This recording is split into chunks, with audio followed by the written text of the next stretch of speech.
दोस्तों 1857 का विद्रोह केवल एक सिपाही विद्रोह नहीं था, बल्कि यह भारतीय राष्ट्रीयता की नींव था, जो आगे चलकर एक बड़े आंदोलन बना। क्या भारतीय इतिहास के महत्वपूर्ण आंदोलनों से जुड़े सवाल आपको भी कंफ्यूज करते हैं? तो फिक्र मत कीजिए, चलिए आज प्रतियोगी परीक्षाओं के लिए सबसे जरूरी तथ्य फटाफट दोहराते हैं। चलिए कहानी शुरू करते हैं 19वीं सदी से, जब भारत में सामाजिक और धार्मिक सुधारों की एक लहर उठी थी। ये एक ऐसा सवाल है जो परीक्षाओं में अक्सर पूछा जाता है, तो इस पर खास ध्यान देना होगा। तो याद रखिए, राजा राममोहन राय की कोशिशों से 1829 में लॉर्ड विलियम बेंटिक ने सती प्रथा पर रोक लगाई। इसी कड़ी में एक और बहुत बड़ा सामाजिक सुधार था विधवा पुनर्विवाह को कानूनी मान्यता देना। और ये ऐतिहासिक कानून 1856 में पास हुआ, जो महिलाओं के अधिकारों के लिए एक बड़ा कदम था। और जानते हैं, इस कानून के पीछे ईश्वर चंद्र विद्यासागर की सालों की मेहनत थी। ये टेबल रिवीजन के लिए बहुत जरूरी है। ब्रह्म समाज से लेकर रामकृष्ण मिशन तक ये नाम याद रखने हैं। अच्छा, अब देखते हैं कि इस सामाजिक जागृति ने कैसे राजनीतिक संगठनों के लिए रास्ता बनाया।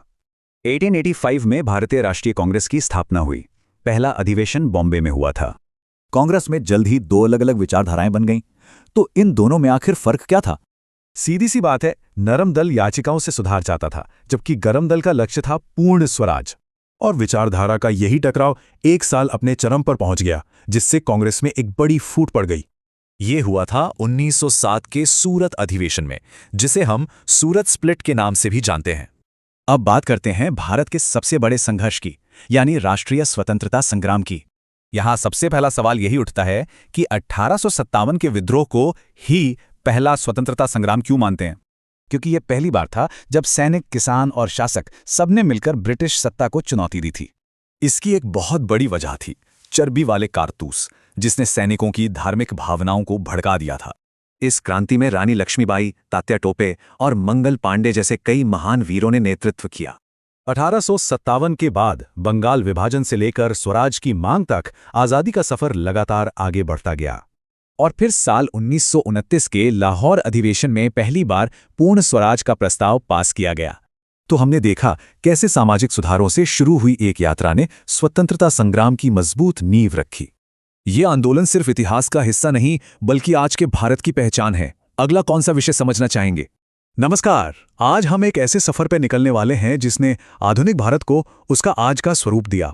हम उन अहम सैन्य, सामाजिक और राजनीतिक आंदोलनों को समझेंगे जिन्होंने भारत की आज़ादी की राह तैयार की। ये सवाल अपने आप में बहुत बड़ा है ना? कि किसी भी देश की आज़ादी असल में कैसे जीती जाती है? क्या बस एक जंग से, या फिर ये एक लंबी प्रक्रिया है जहां लोगों की सोच धीरे धीरे बदलती है? तो चलिए आज इसी सवाल की गहराई में उतरते हैं। तो देखिए, हमारा सफर कुछ इस तरह आगे बढ़ेगा। हम शुरू करेंगे 1857 की उस चिंगारी से, फिर देखेंगे कि समाज सुधार ने आज़ादी की नींव कैसे रखी। इसके बाद बात होगी भारतीय राष्ट्रीय कांग्रेस की, उसके अंदर की अलग अलग विचारधाराओं की, और आखिर में हम समझेंगे कि इस पूरे संघर्ष की विरासत क्या है। तो चलिए कहानी की शुरुआत करते हैं उस पहली और सबसे शक्तिशाली चुनौती से, जिसने ब्रिटिश शासन की जड़ों को सचमुच हिलाकर रख दिया था। तो सवाल ये उठता है कि 1857 के इस विद्रोह को भारत का पहला स्वतंत्रता संग्राम आखिर कहते क्यों हैं? क्या बात थी इसमें जो इसे इतना खास बनाती है? आइए इसी को समझते हैं। देखिए, बात यह है कि ये सिर्फ कोई मामूली सैनिक विद्रोह नहीं था, और यही बात इसे इतना अहम बनाती है। ये पहली बार था जब सैनिक, किसान, जमींदार और यहाँ तक कि राजघराने, मतलब समाज के इतने अलग अलग तबके एक साथ एक दुश्मन के खिलाफ खड़े हुए थे। और इसी एकता ने इसे भारत का पहला स्वतंत्रता संग्राम बनाया। और ये जो गुस्सा था ना, ये कोई एक दिन में नहीं भड़का था। इसके पीछे कई ठोस वजहें थीं। सैनिकों को चर्बी वाले कारतूसों से आपत्ति थी, किसानों पर भारी टैक्स का बोझ था, और अंग्रेजों की हड़प नीति से राजे रजवाड़े नाराज थे। मतलब हर तरफ असंतोष फैला हुआ था। हाँ, ये बात सच है कि इस विद्रोह को अंग्रेजों ने दबा दिया, लेकिन इसके नतीजे बहुत बड़े और दूर तक जाने वाले थे। ईस्ट इंडिया कंपनी का राज खत्म हो गया और भारत सीधे ब्रिटिश क्राउन के अधीन आ गया। पर सबसे बड़ा बदलाव आया लोगों की सोच में। राष्ट्रवाद की एक ऐसी मजबूत भावना पैदा हुई जो आगे चलकर आज़ादी के आंदोलन की आत्मा बनी। 1857 में मिली हार के बाद एक बात साफ हो गई थी कि अब लड़ाई का मैदान बदलने वाला है। अब जंग सिर्फ हथियारों से नहीं, बल्कि विचारों से भी लड़ी जानी थी। अब देखिए, उस वक्त के जो बड़े बड़े विचारक थे, उन्हें यह एहसास हुआ कि राजनीतिक आज़ादी से पहले हमें अपने समाज को अंदर से मजबूत करना होगा। उनका मानना था कि अगर समाज जातियों और पुरानी कुरीतियों में बटा रहेगा तो हम सब मिलकर आज़ादी की लड़ाई कभी नहीं लड़ पाएंगे। और ये जो लिस्ट है ना, ये अपने आप में एक कहानी कहती है। राजा राम मोहन राय के ब्रह्म समाज से लेकर स्वामी विवेकानंद के रामकृष्ण मिशन तक आप देख सकते हैं कि पूरे देश में कैसे एक के बाद एक संगठन खड़े हो रहे थे। इन सबका एक ही मकसद था, भारतीय समाज को भीतर से बदलना। इन सभी आंदोलनों का मकसद बिल्कुल साफ था। वो सती प्रथा और बाल विवाह जैसी भयानक कुरीतियों को खत्म करना चाहते थे। उन्होंने विधवाओं के दोबारा विवाह और महिलाओं की शिक्षा के लिए जोरदार आवाज उठाई। साथ ही उन्होंने जाति व्यवस्था को चुनौती दी और लोगों को अपनी प्राचीन विरासत पर गर्व करना सिखाया। तो हुआ ये कि समाज में जो ये नई जागृति आ रही थी, उसने एक जमीन तैयार कर दी। एक ऐसी जमीन जिस पर एक बड़े और संगठित राजनीतिक आंदोलन की इमारत खड़ी हो सकती थी। अब बस एक ऐसे मंच की जरूरत थी जो पूरे देश की आवाज बन सके। तो ये समझना बहुत जरूरी है कि कांग्रेस कोई रातों रात नहीं बन गई। ये उस सामाजिक चेतना का ही नतीजा थी जो पिछले कई दशकों से देश में फैल रही थी। जब समाज को बेहतर बनाने की सोच पैदा हुई तो उसी से राष्ट्र को बेहतर बनाने की राजनीतिक इच्छा भी जागी। और फिर वो मंच सामने आया 1885 में, भारतीय राष्ट्रीय कांग्रेस के रूप में। शुरुआत में तो ये सिर्फ कुछ पढ़े लिखे लोगों का समूह था, लेकिन बहुत ही जल्द ये भारत के स्वतंत्रता संग्राम का सबसे बड़ा राजनीतिक मंच बन गया। हाँ, एक बात याद रखने वाली है कि शुरुआत में कांग्रेस का लक्ष्य पूरी आज़ादी मांगना नहीं था। उनके उद्देश्य ज्यादा जमीनी थे, जैसे भारतीयों में एकता की भावना जगाना, राजनीतिक मुद्दों पर बात करने के लिए एक प्लेटफॉर्म देना और धीरे धीरे अंग्रेजी शासन के खिलाफ एक विचारधारा तैयार करना। लेकिन कहानी में एक मोड़ आता है। जैसे जैसे ये आंदोलन आगे बढ़ा और मजबूत हुआ, कांग्रेस के अंदर ही अलग अलग विचारों की टकराहट शुरू हो गई। मंजिल तो सबकी एक ही थी, भारत का भला, लेकिन उस मंजिल तक पहुंचने के रास्ते अलग अलग नजर आ रहे थे। यहां पर दो सोच, दो विचारधाराएं साफ साफ टकरा रही थीं।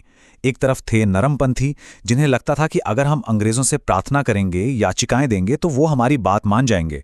और दूसरी तरफ थे गरमपंथी, जिनका साफ मानना था कि आज़ादी भीख में नहीं मिलती, उसे छीनना पड़ता है, उसके लिए संघर्ष करना पड़ता है। ये टाइमलाइन देखिए, ये कांग्रेस की सोच में आए बदलाव की पूरी कहानी बताती है।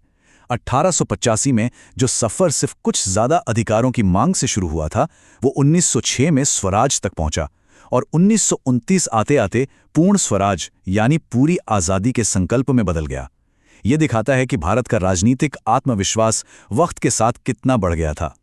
तो आखिर में इस पूरे सफर का सार क्या है? इस लंबे और मुश्किल संघर्ष ने हमारे देश पर क्या स्थायी असर छोड़ा?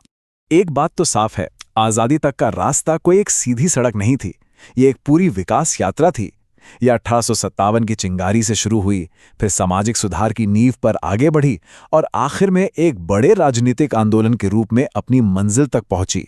हर एक पड़ाव ने अगले पड़ाव के लिए रास्ता तैयार किया। और मैं इस चर्चा को यहीं एक सवाल के साथ छोड़ना चाहूंगा। स्वतंत्रता संग्राम ने हमें एक राष्ट्र तो बना दिया, लेकिन जिन आदर्शों पर यह लड़ाई लड़ी गई थी, यानी समाज को सुधारने की इच्छा, अलग अलग विचारों पर बहस करने का हौसला और एक मकसद के लिए एकजुट होने की ताकत, वो आदर्श आज के भारत के लिए कितने मायने रखते हैं, इस पर सोचिएगा जरूर।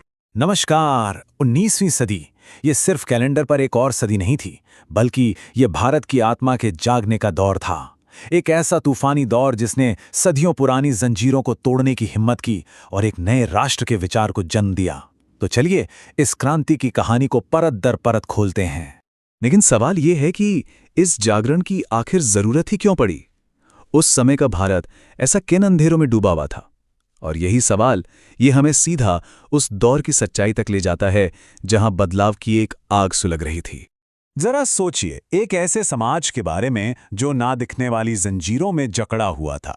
सती प्रथा की आग, बाल विवाह की बेड़ियां, जाति पाति की गहरी खाई, ये सिर्फ सामाजिक कुरीतियां नहीं थीं, बल्कि ये इंसानियत पर लगे गहरे जख्म थे। खासकर महिलाओं की जिंदगी तो पर्दा प्रथा और कन्या शिशु हत्या जैसी प्रथाओं ने एक अंधेरे कुएं जैसी बना दी थी। और ये सब सिर्फ इतिहास की बातें नहीं हैं, आज भी जब हम किसी कॉम्पिटिटिव एग्जाम की तैयारी करते हैं तो ये सवाल हमें बार बार उस संघर्ष की याद दिलाते हैं जिसने हमारे आधुनिक भारत को बनाया है। तो समझिए, ये सिर्फ फैक्ट्स रटने वाली बात नहीं है, बल्कि उस विरासत को समझने की कोशिश है जिस पर आज हम सब खड़े हैं। तो इस घने अंधेरे में उम्मीद की पहली किरण कहां से आई? वो कौन लोग थे जिन्होंने सदियों से चली आ रही मान्यताओं के पहाड़ से टकराने की हिम्मत दिखाई? चलिए मिलते हैं उन पहली चिंगारियों से जिन्होंने ये सब शुरू किया। हाँ, तो एक सवाल जो बार बार पूछा जाता है, हिंदू धर्म के अंदर सुधार की पहली संगठित आवाज कौन सी थी? इसका जवाब हमें उस आंदोलन तक ले जाता है जिसने भारत में बदलाव की एक पूरी लहर पैदा कर दी। और वो आवाज थी ब्रह्म समाज। ये सिर्फ एक संगठन नहीं था, बल्कि एक सोच थी, एक विचार था जिसने पहली बार एक साथ मिलकर सामाजिक और धार्मिक सुधारों का झंडा उठाया। पता है, ब्रह्म समाज का जो नजरिया था वो एकदम क्रांतिकारी था। 1828 में राजा राम मोहन रॉय ने इसे शुरू किया और इसने धर्म को तर्क की कसौटी पर कसना शुरू कर दिया। सती प्रथा हो या मूर्ति पूजा, इन सबको सीधी चुनौती दी गई और एकेश्वरवाद यानी एक ईश्वर के विचार को सेंटर में रखा गया। और इसकी ताकत का सोर्स थे लॉजिक और हमारे प्राचीन ग्रंथ दोनों। और ये सिर्फ बातें नहीं थीं, इसके असली नतीजे भी निकले। ये टाइमलाइन देखिए, ये दिखाती है कि कैसे बदलाव की छोटी छोटी लहरें एक बड़ा तूफान बन गईं। 1815 की आत्मीय सभा से शुरू होकर 1829 में सती प्रथा पर कानूनी रोक तक, और फिर 1856 में विधवाओं को दोबारा शादी का हक मिलने तक। मतलब हर एक कदम समाज के लिए एक बहुत बड़ी छलांग साबित हुआ। लेकिन बदलाव का रास्ता कोई एक नहीं था। देखिए, मोटे तौर पर ना दो अलग अलग सोच थीं। एक तरफ थे ब्रह्म समाज जैसे सुधारक, जो मॉडर्न आइडियाज और लॉजिक की रोशनी में परंपराओं को सुधारना चाहते थे। वहीं दूसरी तरफ थे आर्य समाज जैसे पुनरुत्थानवादी, जिनका मानना था कि असली रास्ता वेदों की ओर लौटकर अपनी जड़ों की शुद्धता को फिर से पाने में है। तो अब कहानी इस दौर में पहुंचती है जहां लड़ाई और भी ज्यादा गहरी हो गई थी। अब संघर्ष सिर्फ कुछ कुरीतियों के खिलाफ नहीं था, बल्कि समाज की दो सबसे मजबूत दीवारों, जाति व्यवस्था और पितृसत्ता से सीधी टक्कर थी। इस संघर्ष का एक बहुत जरूरी हिस्सा था महिला शिक्षा। तो चलिए एक सवाल देखते हैं, भारत में लड़कियों के लिए पहले स्कूलों में से एक बालिका विद्यालय खोलने का श्रेय किसे जाता है? और इसका श्रेय जाता है महान समाज सुधारक ज्योतिबा फुले को। एक ऐसा नाम जिन्होंने अपनी पूरी जिंदगी समाज के सबसे पिछड़े तबकों, दलितों और महिलाओं को शिक्षा के जरिए ताकतवर बनाने में लगा दी। फूले सिर्फ स्कूल खोलने पर ही नहीं रुके, उन्होंने सत्य शोधक समाज की स्थापना की, जिसका मतलब था सच की खोज करने वालों का समाज। ये महाराष्ट्र में एक बहुत ताकतवर एंटी कास्ट मूवमेंट था, जिसका एक ही मकसद था शिक्षा और सामाजिक अधिकार। इन दो हथियारों से निचली जातियों और महिलाओं को उनकी जंजीरों से आजाद कराना। अब बात करते हैं जाति व्यवस्था पर शायद सबसे बड़े प्रहार की, और ये किया था डॉक्टर बी.आर. अम्बेडकर ने। उनका मंदिर प्रवेश आंदोलन एक ऐतिहासिक घटना थी। तो सवाल यह है कि ये आंदोलन किस दौर में हुआ था? ये जो टाइमलाइन है, ये अंबेडकर जी के संघर्ष की एक सोची समझी स्ट्रैटेजी को दिखाती है। 1924 में बहिष्कृत हितकारिणी सभा बनाकर संगठन की नींव रखी। फिर 1927 में महाड़ सत्याग्रह से पानी जैसे बुनियादी हक के लिए लड़े, और फिर 1930 में कालाराम मंदिर प्रवेश आंदोलन से सामाजिक बराबरी का दावा किया। हर एक कदम दलित सशक्तिकरण और छुआछूत के खात्मे की दिशा में एक सोचा समझा प्रयास था। और पता है, धीरे धीरे ये जो छुआछूत का विरोध था ना, यह सिर्फ एक सोशल इशू नहीं रह गया था, बल्कि ये एक नैतिक और राष्ट्रीय सवाल बन गया। बाल गंगाधर तिलक के इन शब्दों में उस भावना की गूंज सुनिए, यदि भगवान अस्पृश्यता को सहन करते हैं तो मैं उन्हें कभी भगवान नहीं मानूंगा। इससे पता चलता है कि यह लड़ाई कितनी गहरी हो चुकी थी। और अब कहानी एक बहुत ही अहम मोड़ पर आती है। अब हम देखेंगे कि कैसे सुधार की ये अलग अलग नदियां मिलकर एक बड़ी नदी बन गई, जिसने एक राष्ट्र की चेतना को जन्म दिया और भारत की राजनीतिक पहचान की नींव रखी। इस राष्ट्रीय जागरण में एक और बहुत बड़ा योगदान था। तो सवाल यह है कि रामकृष्ण मिशन की स्थापना आखिर किसने की थी? स्वामी विवेकानंद ने 1897 में उन्होंने रामकृष्ण मिशन की स्थापना की, जिसका मोटो था अपने मोक्ष के लिए और दुनिया के कल्याण के लिए। ये एक क्रांतिकारी सोच थी जिसने आध्यात्मिकता को समाज सेवा से जोड़ दिया। मतलब कर्मयोग के जरिए उन्होंने देश की सेवा को ही भगवान की सेवा बना दिया। क्या सोच थी! अब जाहिर सी बात है, जब समाज में इतना कुछ बदल रहा था तो इसका असर पॉलिटिक्स पर भी पड़ना ही था। भारतीय राष्ट्रीय कांग्रेस के उद्देश्यों में हमें इसी नई सोच की राजनीतिक झलक दिखती है। एक भारतीय पहचान बनाना, लोगों को राजनीतिक रूप से जगाना और गुलामी की बेड़ियों को तोड़ना। स्वामी विवेकानंद की ये किताबें ज्ञान योग, कर्मयोग और राजयोग उस दिमागी और आध्यात्मिक ताकत का निचोड़ हैं जिसने इस जागरण को हवा दी। ज्ञान का रास्ता, बिना किसी स्वार्थ के काम करने का रास्ता और ध्यान का रास्ता, इन तीनों ने मिलकर एक नए और आत्मविश्वासी भारत की सोच को पंख दिए। तो जाते जाते बस एक सवाल छोड़ जाते हैं। बराबरी, तर्क और इंसाफ के लिए इन सुधारकों का जो संघर्ष था, वो आज के भारत के लिए क्या मायने रखता है? क्या उनकी लड़ाई खत्म हो गई है या आज भी उनकी विरासत हमें रास्ता दिखा रही है? ये एक ऐसा सवाल है जिस पर हम सभी को सोचना चाहिए।